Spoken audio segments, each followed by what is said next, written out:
Hello everyone, I'm going to take my glasses off briefly. We are going to get our Ancona eggs from Ancona Acres in the incubator today. So first I'm going to start with talking a little bit about it and then we'll get going.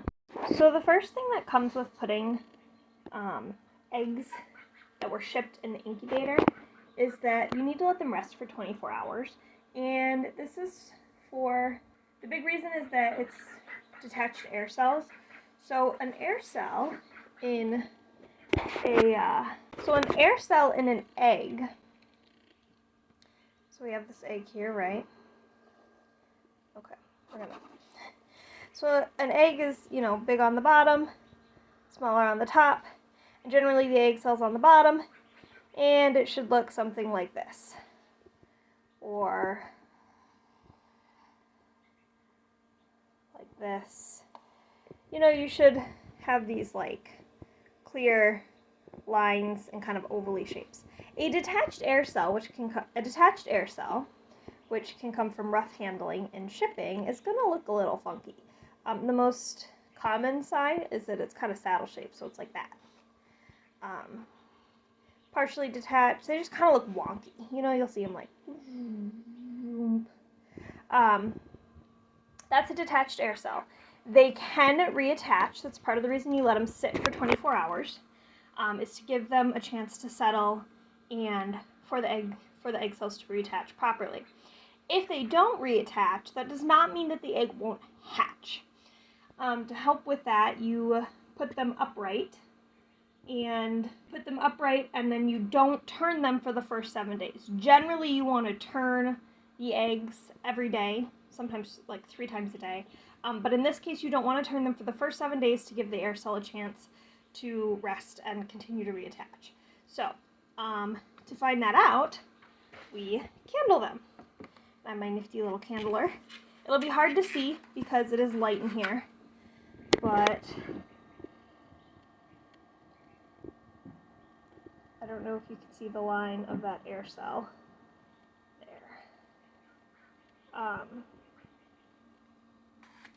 This one might be easier because it's a white egg. You can see the line of that air cell. You can see it's a little saddly, like I said, so this one's at least partially detached. So that's what we're going to do. Most of these are at least partially detached. See, kind of a wonky looking one. So what we're going to do is not turn them for the first 7 days. The 24-hour wait period also gives the incubator a chance to get up to temperature and humidity.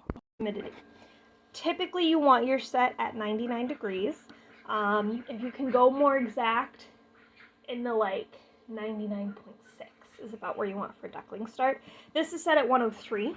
The reason is that in here I have a temperature reader and a hydrometer. And if you can see very carefully, the temperature reader is only reading at 99, even though it's set at 103. It's actually a little lower than 99. So I played around a lot with this, switched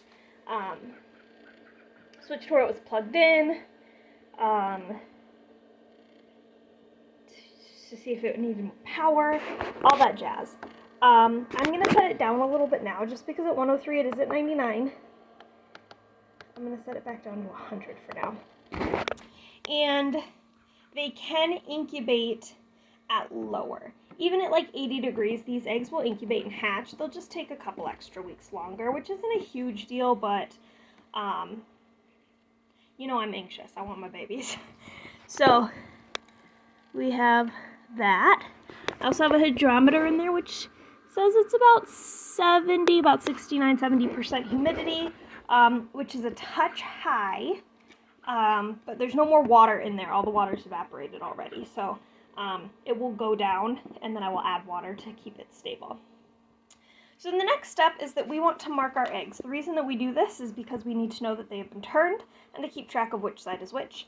You can mark them with a soft pencil or with a Sharpie, specifically Sharpie, because they are non-toxic, and some off-brands of Sharpie will be toxic even if they said they aren't.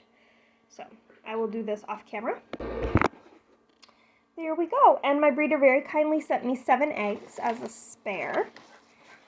So the next step, we're going to take the lid off. Double check that temperature reading. That looks like it's at 100 now. And then humidity is at 68-ish. So for these eggs, we're going to set them upright for the time being.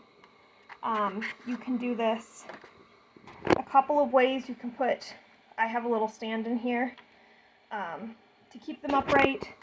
You can also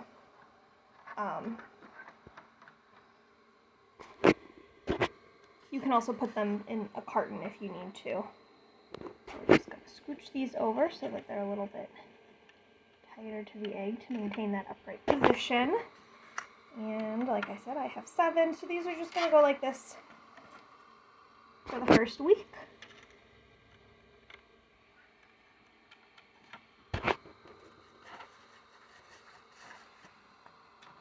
There's my 6, and I do have another one of these, so I'm going to put this one here.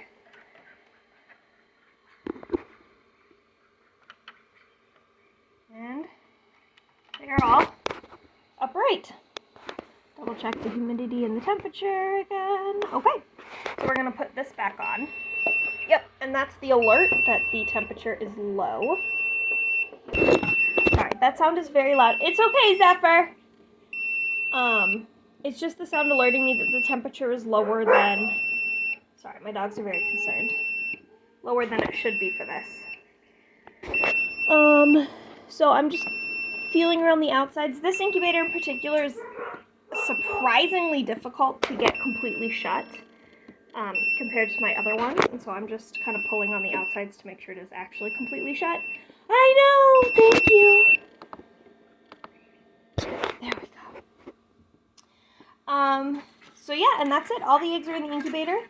I will mark that this is day 1, and you don't candle until day 7, which should be next week. So the only thing I will be keeping track of in here is the temperature and the humidity, and there is a port on the bottom.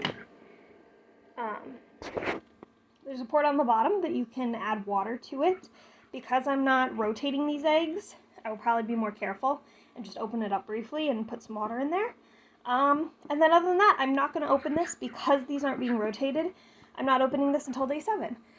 This particular incubator does have an auto rotator. I have taken it off because, like I said, I don't want these rotated right now, but I will put this back on after day 7. So, that's the start of our incubation. Sorry, the glare on my glasses is just terrible. At the start of incubation, we will check back in with these little bubbas in 7 days. I'm so excited. All right, you guys, I will see you tomorrow for a talk on certifying eggs with state 2 cell. Bye, everyone.